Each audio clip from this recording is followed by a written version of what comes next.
महाकाल साथी हूँ। ये अर्पितेश्वर महादेव नानाखेड़ा उज्जैन में मंदिर है। यहाँ पे हरतालिका तीज की पूजा करी जा रही है।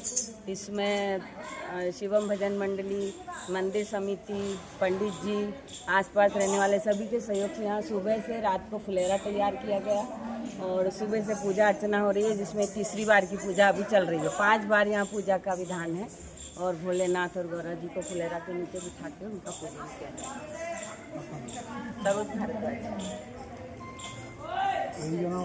तीज का व्रत मनाया जा रहा है। हरतालिका तीज व्रतों में सबसे बड़ा व्रत माना जाता है महिलाओं के लिए, और इसका कारण ये है कि शंकर जी ने जब एक बार पार्वती जी ने बहुत सारी तपस्या करी थी शंकर जी को प्राप्त करने के लिए, तो शंकर जी ने पार्वती जी को बोला था कि ये सबसे बड़ा व्रत रहेगा, इससे बड़ा कोई व्रत नहीं रहेगा, क्योंकि इसमें कई वर्षों तक केवल फल मूल कंद आदि खा के पार्वती जी ने पूजा करी थी और शंकर जी को प्राप्त करने के लिए की थी। तो ये व्रत जो करता है इसमें महिलाओं को, ये स्त्रियों को ये कहा जाता है कि बिना अन्न रहने की रहती है, क्योंकि एक तरह से देखा जाए तो ये बॉडी का डिटॉक्सिफिकेशन एक हिंदी इंग्लिश वर्ड है, हिंदी में ये बोलेंगे कि बॉडी का एक संतुलन बनाने के लिए ये सबसे बड़ा व्रत माना जाता है। तो इसमें अन्न बिल्कुल त्याग किया जाता है और इसलिए इससे शरीर जो है वो पूरे वर्ष भर एक ऊर्जावान रहता है। तो शंकर जी ने जो बोला था कि इनकी ऊर्जा का जो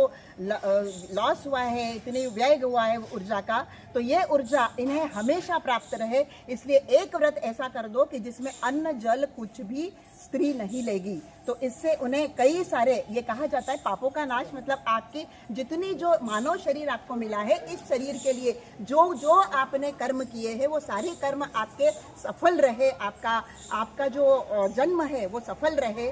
तो इसलिए ये व्रत जो है ये माना जाता है। तो शंकर जी का और पार्वती जी के बीच का ये व्रत रहा है, उन्होंने व्रत की बहुत बड़ी महिमा कही है और सारी स्त्रियां इसको करती हैं।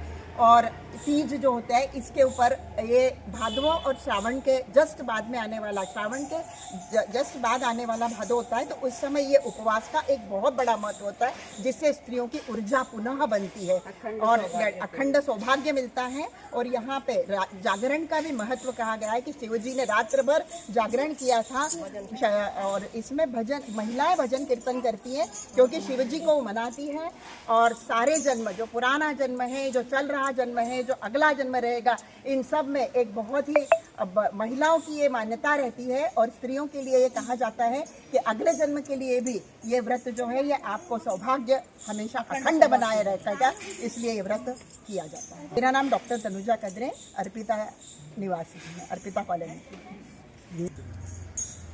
जय श्री महाकाल। ये व्रत फल सुहागन के लिए होता है। इसको पूरा फल पकवान जितना 56 भोग जितना लगा सकते लगाओ, फिर निर्जला रह के रात भर गाना बजाना, नाचना कूदना और फिर पूजा पाठ। जय श्री शकुंतला मिश्रा।